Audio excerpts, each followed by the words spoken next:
আসসালামু আলাইকুম ভাই, সবাই কেমন আছেন? আশা করছি ভালো আছেন। আলহামদুলিল্লাহ আমি ভালো আছি। তো চলে আসলাম নতুন ব্লগ নিয়ে লালবাগ কেল্লায়। আমার এই প্রথম আসা। তো আলহামদুলিল্লাহ যত চেষ্টা করব সবগুলো ভিউ দেখানোর চেষ্টা করব এবং কিভাবে আসবেন লালবাগ কেল্লায়। আমি মিরপুর 10 থেকে আসছি, আপনারা কিভাবে আসবেন সেগুলো আপনাদের গাইড আমি বলে দিব, তো সাথে থাকবেন। তো এটা হলো লালবাগ কেল্লার টিকিট কাউন্টার, আর আমিও টিকিট কেটে নিয়েছি। এখন লালবাগ কেল্লার ভিতরে প্রবেশ করব। ঠিক আছে, টিকিট নিয়ে ঠিক এই সামনে থেকে আমরা ভিতরে প্রবেশ করব। তো গাইস, লালবাগ কেল্লার ভিতরে চলে আসছি। ঠিক আছে, টিকিট যেহেতু 30 টাকা করে টিকিট নিয়েছে এবং টিকিট নিয়ে আপনি মেন গেট থেকে, ঠিক এই মেন গেট থেকে আপনারা টিকিট দেখিয়ে ভিতরে চলে আসবেন লালবাগ কেল্লা। এবং আপনাদেরকে আমি লালবাগ কেল্লার ঠিক ঢোকার সাথে সাথে যে ভিউটা দেখতে পারবেন সেটা হলো এটা।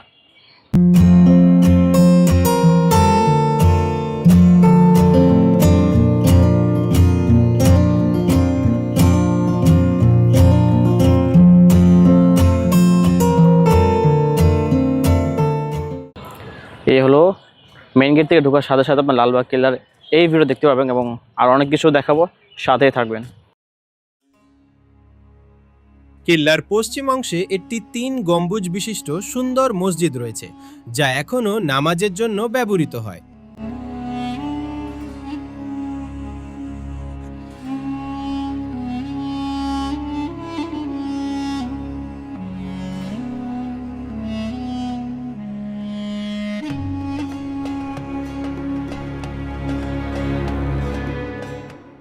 লালবাগ কেল্লা বাংলাদেশের রাজধানী ঢাকার দক্ষিণ পশ্চিমাঞ্চলে বুড়িগঙ্গা নদীর তীরে অবস্থিত মুঘল স্থাপত্যের একটি নিদর্শন, যেটি কেল্লা আওরঙ্গাবাদ নামেও পরিচিত। এই কেল্লা বা দুর্গের নির্মাণ কাজ শুরু হয় সম্রাট আওরঙ্গজেবের রাজত্বকালে তথা 1678 সালে, যখন তার পুত্র শাহজাদা মুহাম্মদ আজম শাহ বাংলার সুবাদার নিযুক্ত হন এবং এটি নির্মাণের পরিকল্পনা করেন। কিন্তু নির্মাণের কাজ শেষ হওয়ার আগে তাকে দিল্লিতে ডেকে পাঠানো হয় এবং তখন এটির নির্মাণ কাজ থেমে যায়। এরপর 1680 সালে পরবর্তী সুবাদার শায়েস্তা খাঁ পুনরায় এটির নির্মাণ কাজ শুরু করেন, কিন্তু সমাপ্ত করেননি, কারণ সেই সময় তার কন্যা পরী বিবি ইন্তেকাল করেন।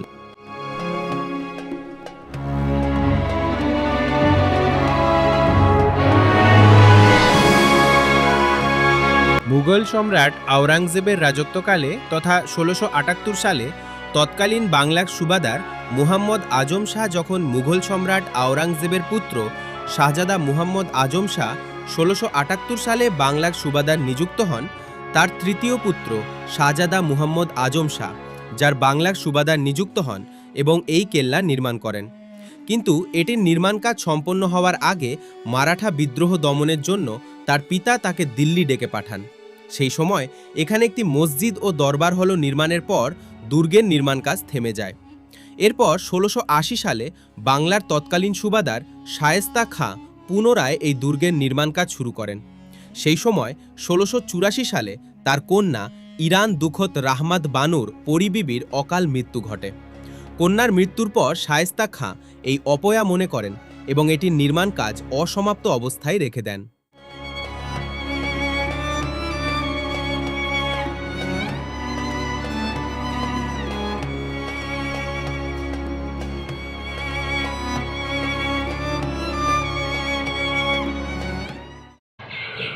তো গাইস, লালবাগ কেল্লায় শুধু একটা ভ্রমণ স্থান নয়, ঐতিহাসিক একটা জায়গা নয়, মন শান্তি করার একটা জায়গা রয়েছে।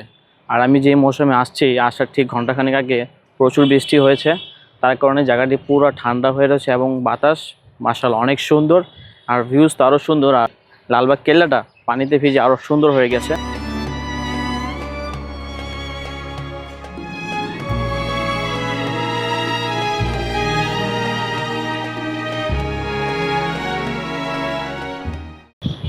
তো অনেক সুন্দর লাগছে এখানে এসে, আবার অনেক খুবই ভালো লাগতেছে কারণ ওয়েদারটাও চেঞ্জ হয়ে গেছে আর ভিউজগুলো অনেক সুন্দর। লোক তেমন বেশি না, খুবই কম।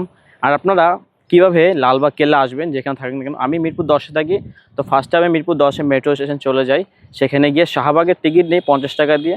শাহবাগের টিকিট নিয়ে আমি এসে শাহবাগ চলে আসি এবং তারপরে আমি আপনার একটা রিক্সা ঠিক করি। রিক্সাটা আপনার ভাড়া নিয়েছে 80 টাকা, কিন্তু 60 থেকে 70 বা 80 এর চেয়ে বেশি ভাড়া দিবেন না। ঠিক বলবেন, রিক্সাওয়ালা বলবেন যে লালবাগ কেল্লা মেন গেট, ঠিক সেখানে আপনাকে নিয়ে আসবে 80 টাকা ভাড়ায় এবং আপনি আরামভাবে লালবাগ কেল্লায় আসতে পারেন।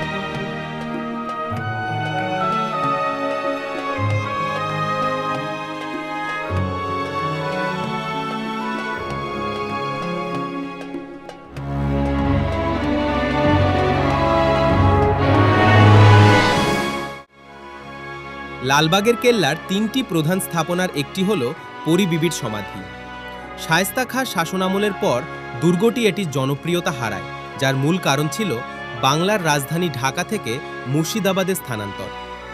রাজকীয় মুঘল আমল সমাপ্ত হওয়ার পর দুর্গটি পরিত্যক্ত অবস্থায় রয়ে যায়। 1844 সালে এলাকাটি আওরঙ্গাবাদ নাম বদলে লালবাগ নাম পায় এবং দুর্গটি পরিণত হয় লালবাগ দুর্গে। সেই থেকে এখনো পর্যন্ত এটি লালবাগ কেল্লা নামে পরিচিত।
তো গাইস, এটা ছিল ওনাদের হাম্মামখানা, যেখানে ওনারা গোসল করতেন এবং আরও নানান ধরনের কাজগুলো করতেন এখানে। তখনকার সময়টা কেমন ছিল আর এখন কেমন হয়ে গেছে আপনারা দেখতে পাচ্ছেন। পাশে দেওয়ালে এখানে যারা আসেন অনেকে নিজের নাম এগুলো লিখেছেন, কিন্তু এগুলো করা ভালো না, কারণ এটা একটা ঐতিহাসিক একটা জায়গা, এগুলো না করলে ভালো হতো।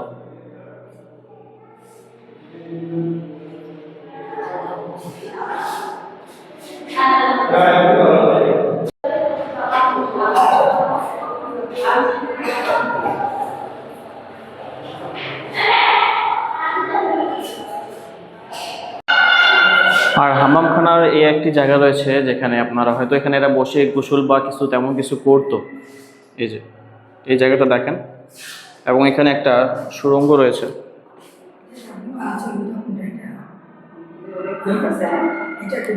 একটা সুড়ঙ্গ রয়েছে এখানে, এবং এখানে অনেক ধরনের সুড়ঙ্গ রয়েছে দেখেন।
লালবাগ কেল্লা বাংলাদেশের রাজধানী ঢাকার দক্ষিণ পশ্চিমাঞ্চলে বুড়িগঙ্গা নদীর তীরে অবস্থিত মুঘল স্থাপত্যের একটি নিদর্শন, যেটি কেল্লা আওরঙ্গাবাদ নামেও পরিচিত।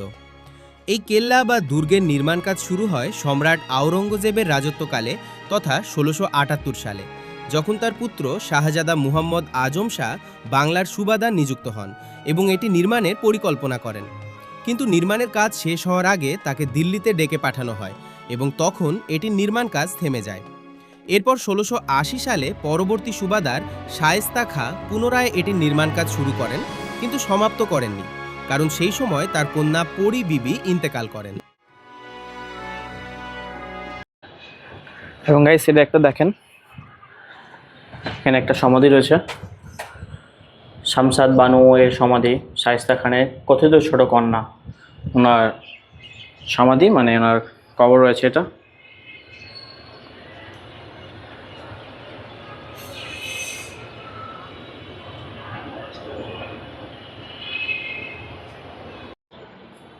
তো গাইস আপনাদেরকে একটি সমাধি দেখাবো, যেটি হলো আপনার পরি বিবি সমাধি। একটু জুম করে দেখাচ্ছি আপনাদেরকে। এটা হলো পরি বিবি সমাধি, গ্রেভ অফ বিবি পরি, ডটার অফ শায়েস্তা খান। শায়েস্তা খানের মেয়ে ছিল পরি বিবি, ওনার কবর হলো এটা।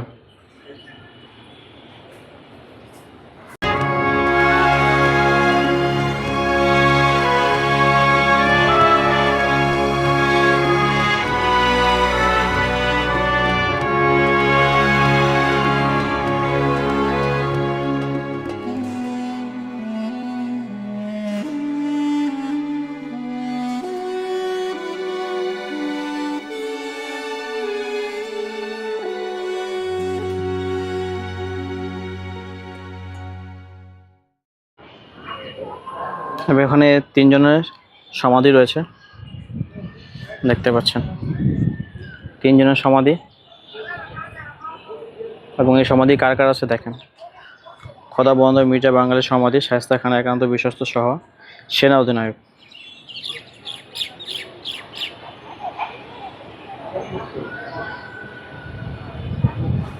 ঠিক পরি বিবির সমাধি বাইরেই এই 3টি সমাধি এখানে রয়েছে। এবং এখানে সুন্দর সুন্দর বাগান, ছবি তোলার জন্য বেস্ট একটা জায়গা, বেশিরভাগ মেয়েদের জন্য।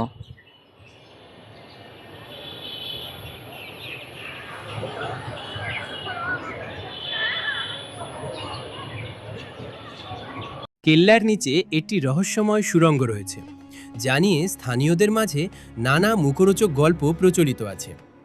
জনশ্রুতি আছে এই সুড়ঙ্গের ভেতরে প্রবেশ করলে আর কেউ ফিরে আসে না। বর্তমানে নিরাপত্তার স্বার্থে প্রত্নতত্ত্ব অধিদপ্তরের নির্দেশে সুড়ঙ্গের প্রবেশপথগুলো বন্ধ করে দেওয়া হয়েছে। তো গাইস এই ব্লগটা এখানেই শেষ করছি। আশা করছি আপনাদেরকে এই ব্লগটা এবং এই ঐতিহাসিক জায়গাটা ভালো লেগেছে। আপনারা যদি এখন আসেননি, আপনি আসতে পারতেন এবং ভিজিট করতে পারেন এই জায়গাটি। খুবই সুন্দর একটি জায়গা। আর ভিডিওটা যদি ভালো লাগে থাকলে অবশ্যই লাইক কমেন্ট শেয়ার করে দিবেন। যদি কোনো আমার এই ভিডিওতে এই ব্লগে যদি কোনো ত্রুটিকে পেয়ে থাকেন আপনারা, তো অবশ্যই কমেন্ট করে জানাবেন, আমি সেটা ঠিক করার চেষ্টা করব। তো আশা করি আপনারা সবাই ভিডিওটা ভালো লেগেছে। আপনাদের সবাইকে ভালো থাকবেন, সুস্থ থাকবেন, নিজের উপর খেয়াল রাখবেন। আসসালামু আলাইকুম রহমতুল্লাহি ওয়া বারাকাতুহু।